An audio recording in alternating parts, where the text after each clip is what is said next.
वाला है। मैं आप सभी के लिए एक और खुशखबरी लेकर आया हूं। हमारी सरकार चाहती है आपकी बचत बढ़े, आपका जीवन और आसान बने। इसलिए अब सरकार ने जीएसटी को बहुत कम कर दिया है। इससे मणिपुर वालों को डबल फायदा होगा। इससे हर रोज इस्तेमाल होने वाली अनेक चीजें जैसे साबुन, शैम्पू, हेयर ऑयल, कपड़े, जूते, ये सब सस्ती हो जाएगी। सीमेंट और घर बनाने के सामान की कीमतें भी कम होने जा रही है। सरकार ने होटलों पर, खाने पीने पर भी जीएसटी को बहुत कम कर दिया है। इससे यहां के गेस्ट हाउस वालों को, टैक्सी ढाबे वालों को बहुत फायदा होगा। यानी यहां पर टूरिज्म बढ़ाने में भी मदद मिलेगी। साथियों, मणिपुर की हजारों वर्ष पुरानी समृद्ध विरासत है। यहां संस्कृति की जड़ें मजबूत है, गहरी है। मणिपुर मां भारती के मुकुट पर सजा मुकुट रत्न है। इसलिए हमें मणिपुर की विकासवादी छवि को निरंतर मजबूत करना है। मणिपुर में किसी भी तरह की हिंसा दुर्भाग्यपूर्ण है। ये हिंसा हमारे पूर्वजों और हमारी भावी पीढ़ी के साथ भी बहुत बड़ा अन्याय है। इसलिए हमें मणिपुर को लगातार शांति और विकास के रास्ते पर आगे लेके जाना है और मिलकर के जाना है। भारत की आजादी की लड़ाई में, भारत की रक्षा में मणिपुर के योगदान से हमें प्रेरणा लेनी है। ये मणिपुर की ही धरती थी जहां इंडियन नेशनल आर्मी ने पहली बार भारत का अपना ध्वज फहराया था। नेताजी सुभाष ने मणिपुर को भारत की आजादी का द्वार कहा था। इसी मिट्टी ने अनेक वीर बलिदान दिए हैं। हमारी सरकार मणिपुर के ऐसे हर महान व्यक्तित्व से प्रेरणा लेते हुए आगे बढ़ रही है। हमारी सरकार ने और एक बड़ा कदम उठाया है। अंडमान और निकोबार द्वीप में माउंट हैरियट का नाम बदलकर माउंट मणिपुर रखा गया है। ये मणिपुरी स्वतंत्रता सेनानियों को भारत के 140 करोड़ देशवासियों की श्रद्धांजलि है। साथियों, आज भी मणिपुर की अनेक संतानें देश के अलग अलग हिस्सों में मां भारती की रक्षा में जुटी है। अभी ऑपरेशन सिंदूर में दुनिया ने भारत की सेना के सामर्थ्य को देखा है। हमारे सैनिकों ने ऐसा कहर बरपाया कि पाकिस्तान की सेना त्राही त्राही करने लगी। भारत की सफलता में मणिपुर के भी अनेक वीर बेटे बेटियों का शौर्य शामिल है। ऐसे ही हमारे एक जांबाज शहीद दीपक चिंगखम के शौर्य को मैं आज नमन करता हूं। ऑपरेशन सिंदूर के दौरान उनका बलिदान देश हमेशा याद रखेगा। साथियों, मुझे याद है कि साल 2014 में जब मैं यहां आया था तब मैंने एक बात कही थी। मैंने कहा था कि मणिपुरी संस्कृति के बिना भारतीय संस्कृति अधूरी है और मणिपुर के खिलाड़ियों के बिना भारत के खेल भी अधूरे हैं। मणिपुर का नौजवान तिरंगे की शान के लिए जी जान से जुटने वाला नौजवान है। उसकी पहचान को हमें हिंसा के काले साए में दबने नहीं देना है।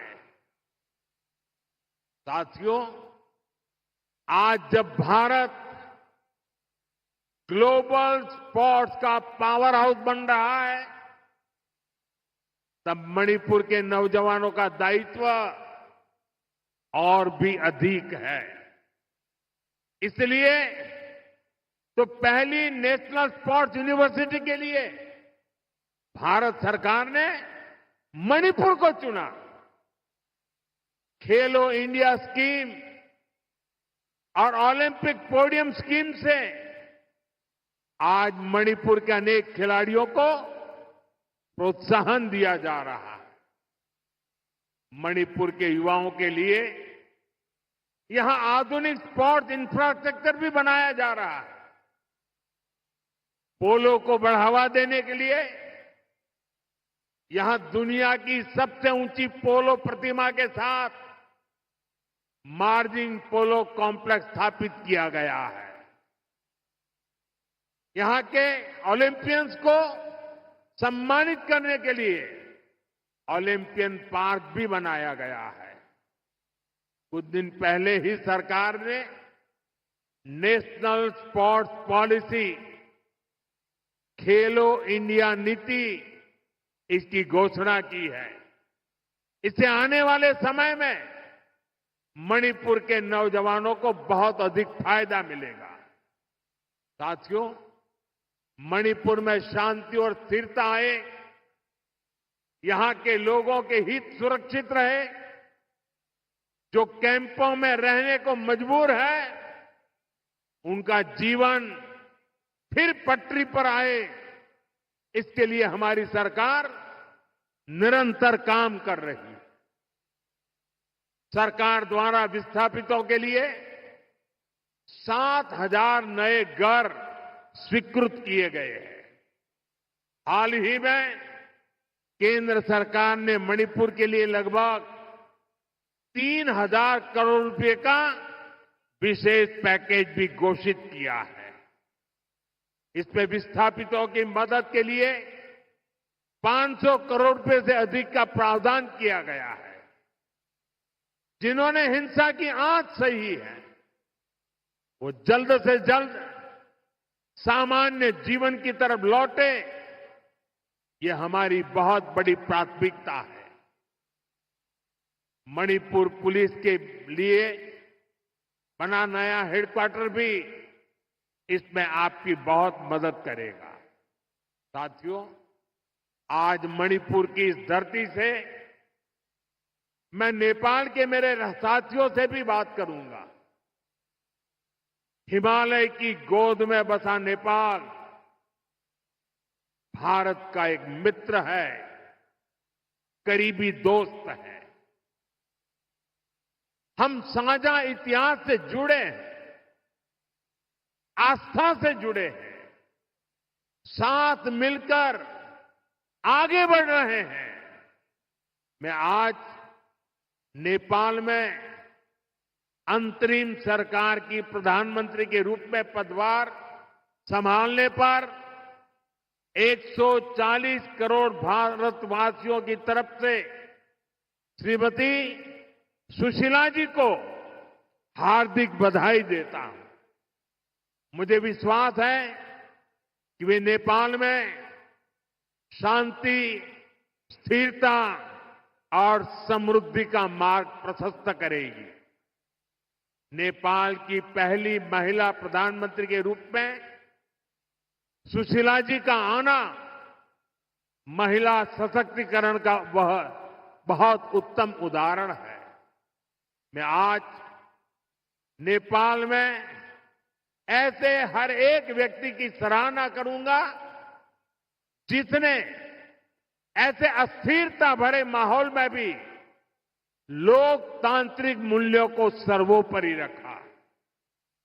साथियों, नेपाल में हुए घटनाक्रम में एक और बात विशेष रही है जिसकी ओर लोगों का ध्यान नहीं गया। पिछले 2-3 दिनों से नेपाल के युवक युवतियां नेपाल की सड़कों पर सफाई और रंग रोगन का काम बड़ी मेहनत और पवित्रता के भाव से करते हुए देखे जा रहे हैं। सोशल मीडिया पर आ रही उनकी तस्वीरें मैंने भी देखी है। उनकी ये सकारात्मक सोच, ये सकारात्मक कार्य न केवल प्रेरणादायक है बल्कि ये नेपाल के नवोदय का स्पष्ट संकेत भी है। मैं नेपाल को उसके उज्जवल भविष्य के लिए शुभकामनाएं देता हूं। साथियों, 21वीं सदी में आगे बढ़ता हुआ हमारा देश एक ही लक्ष्य लेकर चल रहा है, विकसित भारत का लक्ष्य। और इस लक्ष्य की प्राप्ति के लिए मणिपुर का विकास भी जरूरी है। हमारा मणिपुर असीम संभावनाओं से भरा हुआ है। विकास के हम एक कदम भी ना बढ़े, ये हम सभी का कर्तव्य है। मणिपुर के पास सामर्थ्य की कोई कमी नहीं है। जरूरत इस बात की है कि हम संवाद का रास्ता निरंतर मजबूत करें। हमें हिल्स और वैली के बीच सौहार्द का एक मजबूत सेतु बनाना है। मुझे विश्वास है मणिपुर देश की ग्रोथ का एक बहुत मजबूत सेंटर बनेगा। एक बार फिर आप सभी को इन विकास परियोजना की बहुत बहुत बधाई देता हूं। मेरे साथ बोलिए, भारत माता की, भारत माता की, भारत माता की। बहुत बहुत धन्यवाद। Kindly address the gathering. Bharat माता की, भारत माता की, भारत माता की। मणिपुर के गवर्नर श्रीमान अजय भल्ला जी, राज्य प्रशासन के अन्य अधिकारीगण और मणिपुर के मेरे प्यारे भाइयों और बहनों, नमस्कार। आज मणिपुर के विकास के लिए हजारों करोड़ रुपए के प्रोजेक्ट्स का शिलान्यास और लोकार्पण हुआ है। ये प्रोजेक्ट आप सभी लोगों की ईज ऑफ लिविंग बढ़ाएंगे, यहां इंफ्रास्ट्रक्चर को मजबूत करेंगे और मणिपुर के युवाओं के लिए, यहां के बेटे बेटियों के लिए एम्प्लॉयमेंट के नए मौके भी बनाएंगे। साथियों, जो काम आज शुरू हुए हैं उनमें 2 परियोजनाएं बहुत अहम है। मणिपुर अर्बन रोड प्रोजेक्ट, जिसकी लागत 3,600 करोड़ रुपए से ज्यादा है, और मणिपुर इंफोटेक डेवलपमेंट प्रोजेक्ट, जिसकी लागत 500 करोड़ रुपए से ज्यादा है। ये परियोजनाएं इंफाल में सड़क इंफ्रास्ट्रक्चर को मजबूत करेगी और मणिपुर के उज्जवल भविष्य को नई ऊर्जा से भर देगी। मैं मणिपुर के लोगों को सभी इस विकास योजनाओं के लिए बहुत बहुत बधाई देता हूं, अपनी शुभकामनाएं देता हूं। साथियों, आजादी के बाद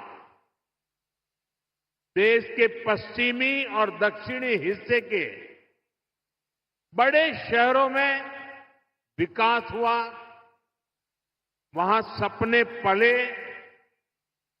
नौजवानों को नए मौके मिले। अब 21वीं सदी का ये समय ईस्ट का है, नॉर्थ ईस्ट का है।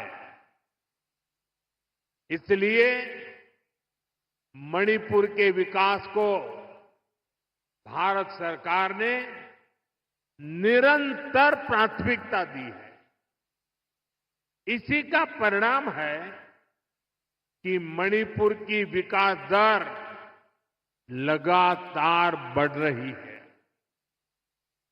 2014 से पहले मणिपुर की विकास दर 1% से भी कम थी, 1% भी नहीं थी। अब मणिपुर पहले से कई गुना तेजी से आगे बढ़ रहा है। मणिपुर में इंफ्रास्ट्रक्चर निर्माण का नया दौर शुरू हुआ है।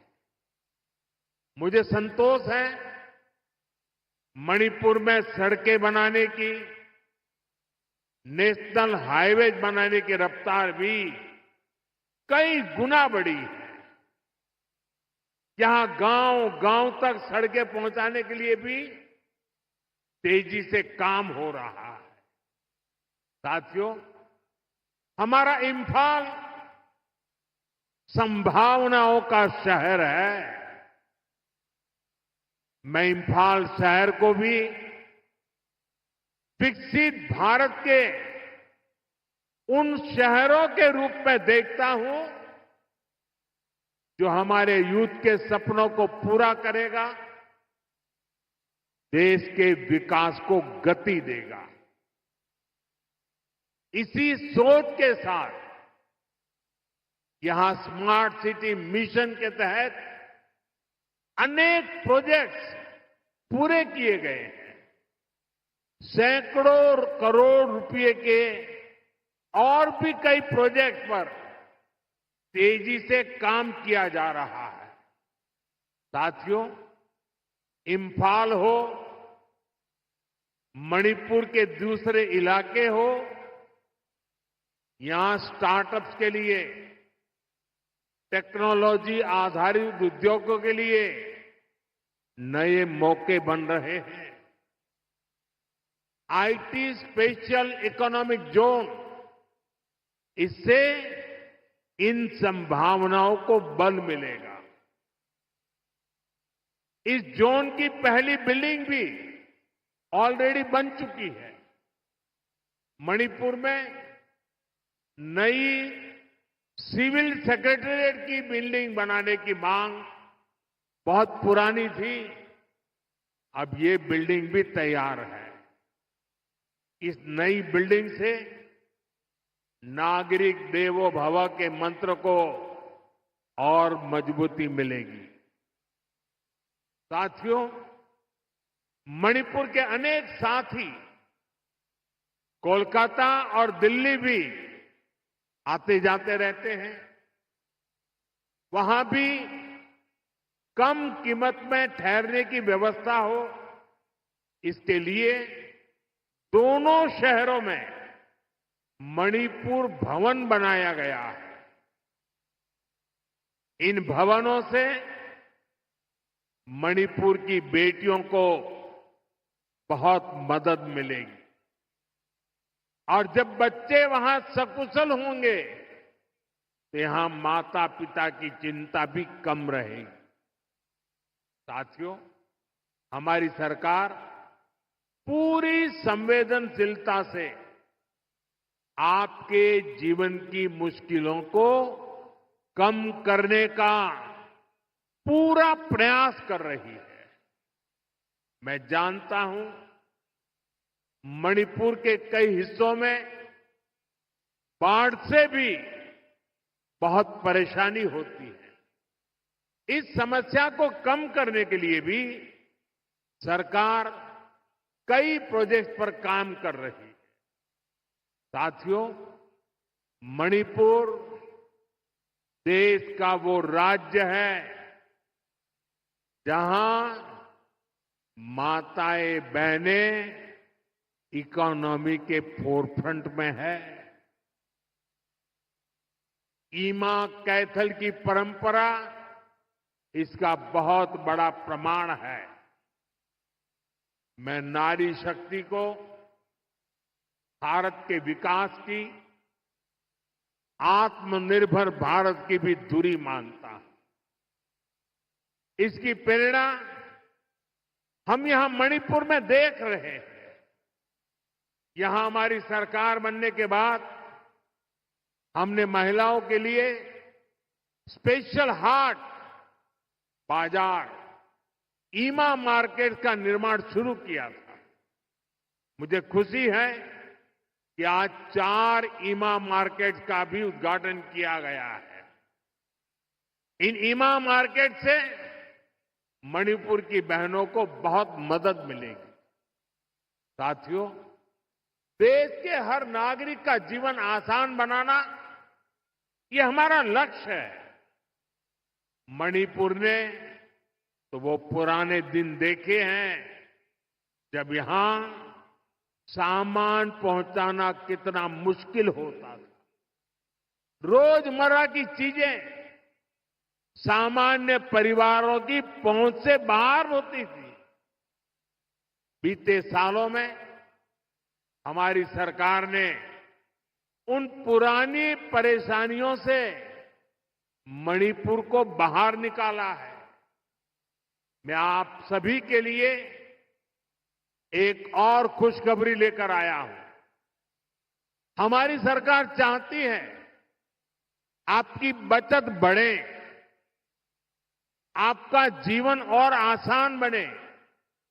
इसलिए अब सरकार ने जीएसटी को बहुत कम कर दिया है। इससे मणिपुर वालों को डबल फायदा होगा। इससे हर रोज इस्तेमाल होने वाली अनेक चीजें जैसे साबुन, शैम्पू, हेयर ऑयल, कपड़े, जूते, ये सब सस्ती हो जाएगी। सीमेंट और घर बनाने के सामान की कीमतें भी कम होने जा रही है। सरकार ने होटलों पर, खाने पीने पर भी जीएसटी को बहुत कम कर दिया है। इससे यहां के गेस्ट हाउस वालों को, टैक्सी ढाबे वालों को बहुत फायदा होगा। यानी यहां पर टूरिज्म बढ़ाने में भी मदद मिलेगी। साथियों, मणिपुर की हजारों वर्ष पुरानी समृद्ध विरासत है। यहां संस्कृति की जड़ें मजबूत है, गहरी है। मणिपुर मां भारती के मुकुट पर सजा मुकुट रत्न है।